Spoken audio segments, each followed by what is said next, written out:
It wasn't like bad, it just wasn't good. I don't know.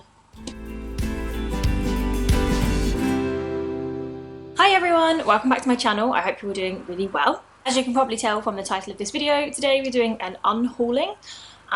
Basically, I don't really like doing book haul videos. I don't think I've ever really bought enough books in one go to do a haul, but every now and then I do an unhauling.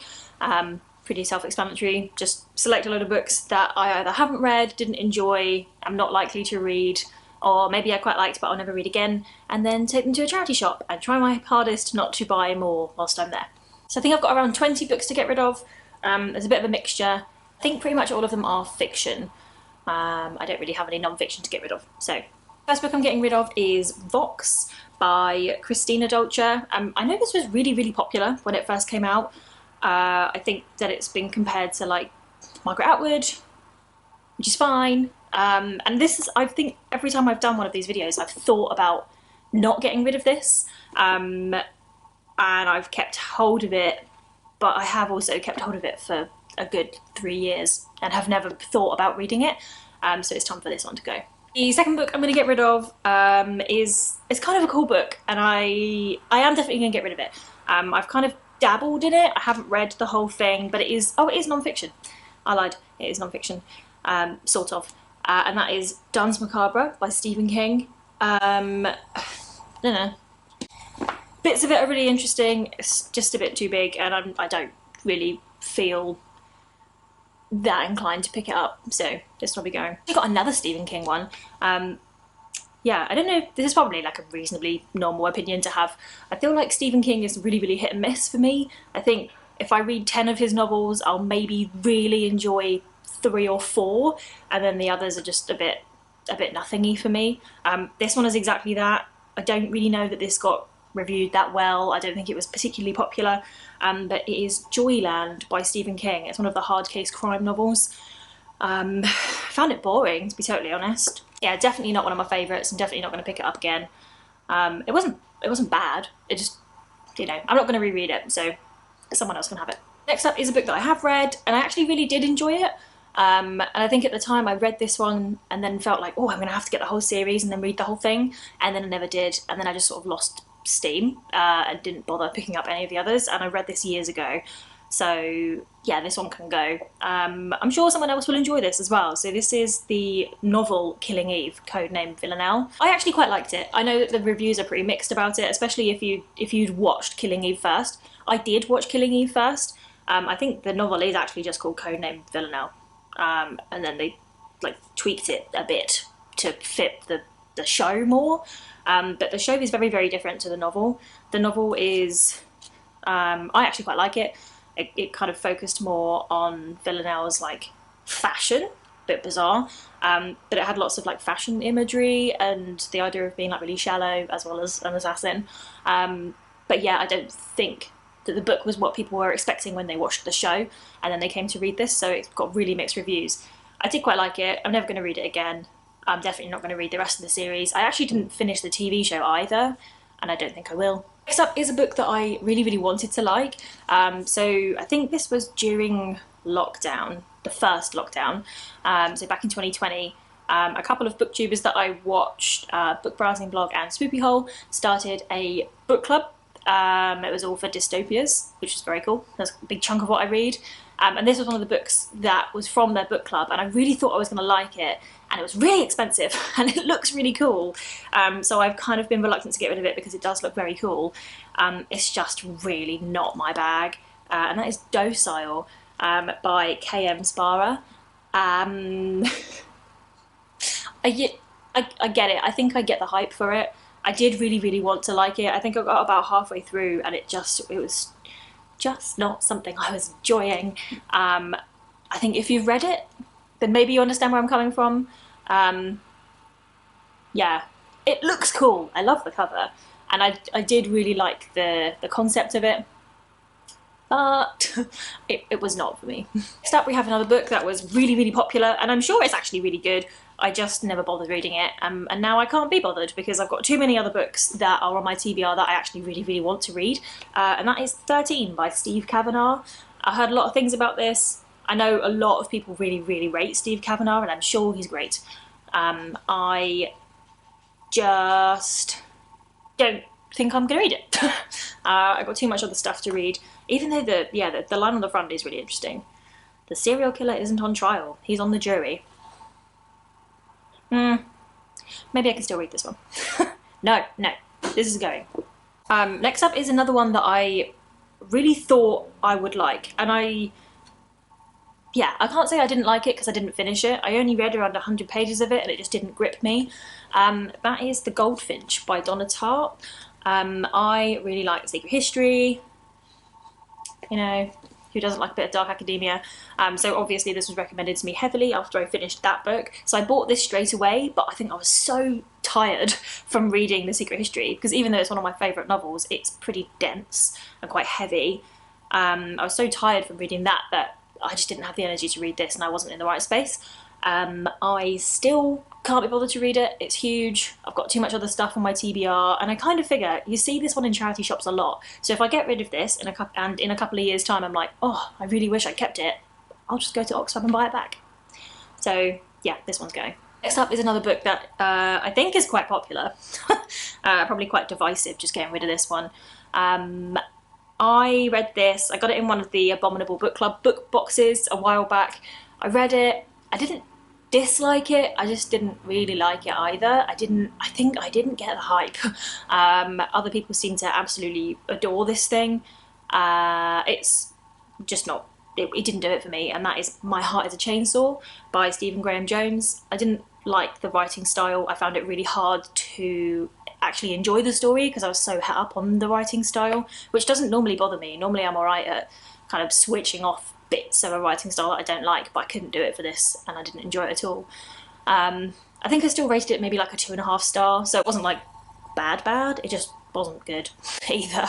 And I think, interestingly, a lot of people compare it to, or say they prefer it to, Grady Hendrix's The Funnel Girl Support Group, which I think I'd still only give that maybe a 3.5 star, reasonably generous. But I did prefer Grady Hendrix's. I think this was it just didn't do it for me. And the premise is so cool, and the opening was very cool, and then it just tapered off.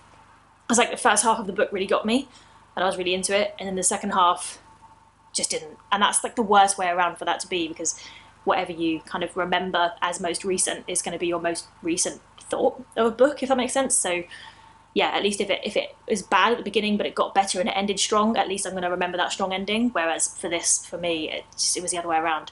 And I'm not really a fan. I'm sure someone else will be. Next up, no surprises, I got this in an Abominable Book Club book box, and Richard already has it, so I can't send it to him. So The Rats by James Herbert. It's going to a charity shop. I'm not really a James Herbert fan, doesn't really do it for me. I'm not really into the vintagey retro style horror stuff. Sometimes I am, but James Herbert, no. I don't know what kind of reaction this is going to get. Fight Club by Chuck Palahniuk, whose name I always say wrong. I'm getting rid of this. I've owned it forever. I think I've owned this since being at university, and I bought it because I thought it made me look cool, and because I liked Bret Easton Ellis. They kind of go hand in hand, so I bought this. Never even attempted reading it. I will never attempt to read it. I simply can't be bothered to read it. Yeah, had it for years. It's going to Oxfam. Not too many left, I swear. Next up is Mark Billingham's Good as Dead. I've actually read some Mark Billingham that I've really enjoyed. This one is a Tom Thorne one, and whilst I know that though his Tom Thorne books are a series, you don't have to read them strictly in order. He's kind of made them so you can dabble in and out. I'm not gripped by the idea of this. I did read one of his most recent ones, what's it called? Rabbit Hole, I think? I actually enjoyed that, and I still have that. I probably won't ever read it again, but I quite like it, so I'll keep hold of it. But yeah, this one's just not really gripping me. I'm not being drawn to it, so it's going. Another book that I got ages ago in some weird attempt to be more academic or something.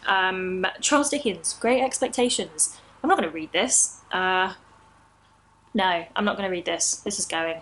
Another kind of holiday thrillery looking one. This, I have absolutely no idea where I got this from. I think probably from a charity shop or something, because I wouldn't have bought it new. This is The Final Minute by Simon Kernick.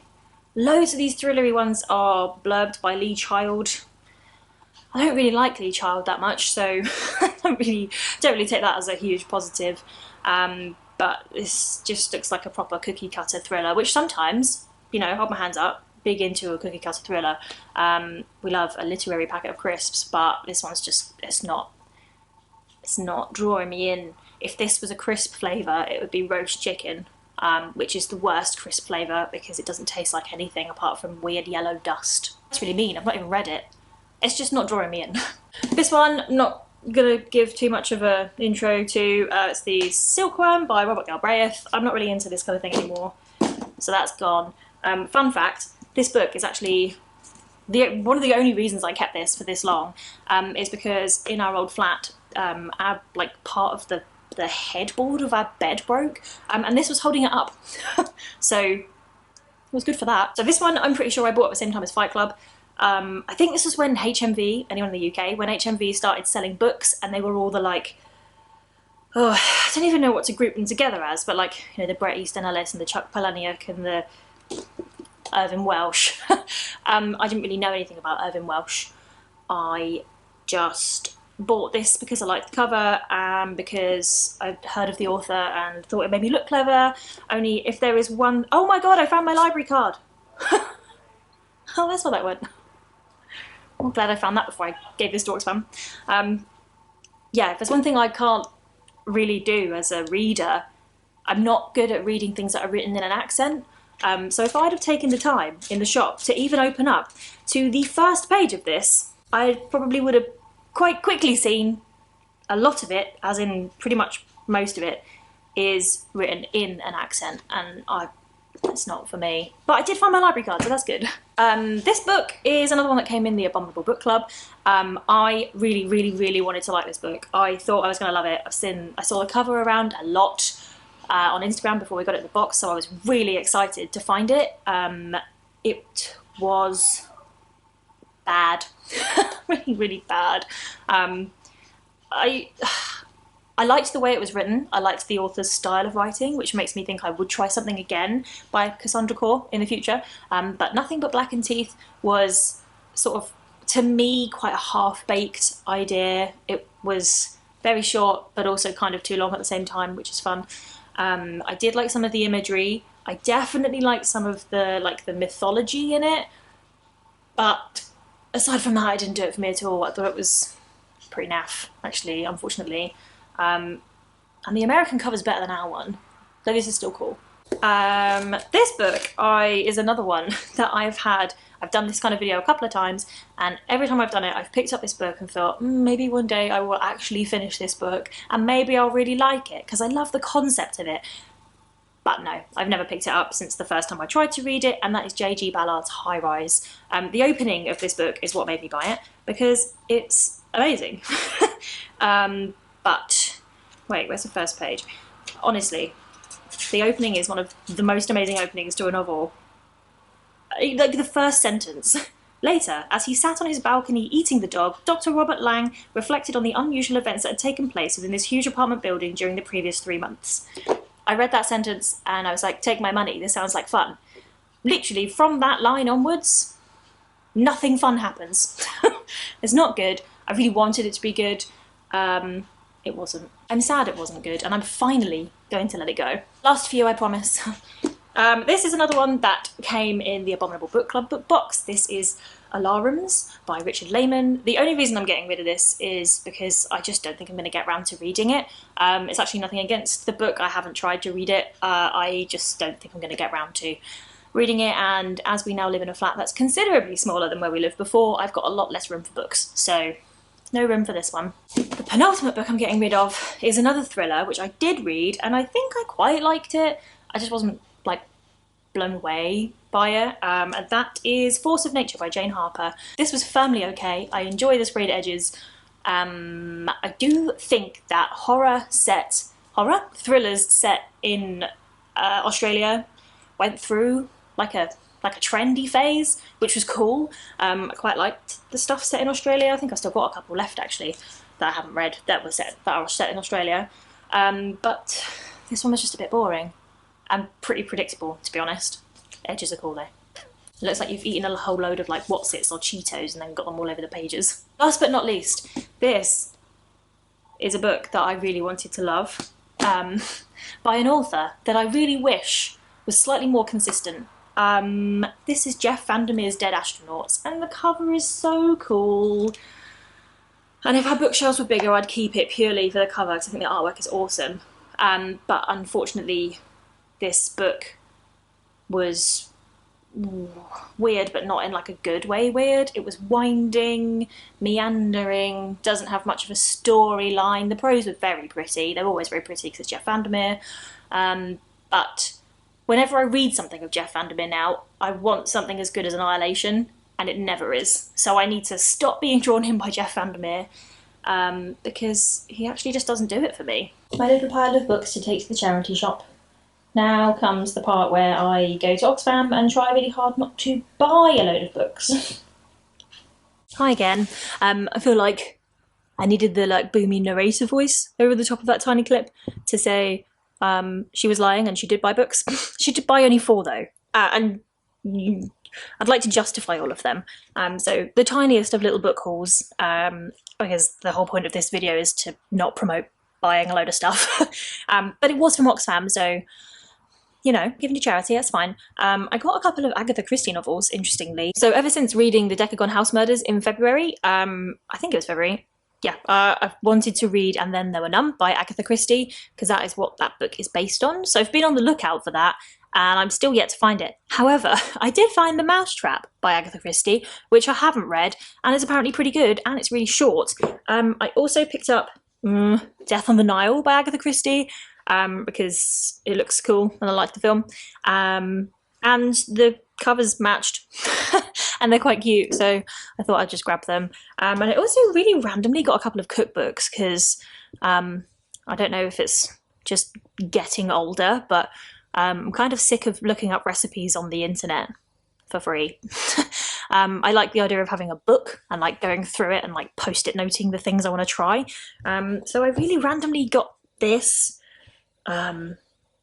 which sounds like it's been written by the poshest man I've ever heard of, Hugh Fernley Whittingstall. That's a Tory name if ever I heard one. Apologies, Hugh, if you're not a Tory, but yeah, this is a random cookbook. I've also got another cookbook, which is called Jackfruit and Blue Ginger. It's Asian favourites, but they're vegetarian and vegan, which sounds great because we love Asian food, but most of it is not vegetarian. So I foresee lots of tofu in my future. So yeah, that's it for this video. I think it's a pretty good ratio, right? I think I got rid of just over 20, between 20 and 25, I didn't actually count, books, and I came home with 4, but only 2 of them were novels and 2 of them are cookbooks. So it's not a bad ratio. It could have been way worse. I think this does happen every time. I'll take them into Oxfam and then I come home with a handful, you know. I'm just supporting the charity. That's it for this video. I really hope you enjoyed it. If you did, please do hit that thumbs up and be sure to subscribe to my channel. And also let me know in the comments, were there any books in there that I definitely should not have got rid of? Are there any that I need to run back to Oxfam and repurchase because I was just silly and gave them away for no reason? Yeah, let me know. Yeah, so that's it. I will see you later with another video. Bye.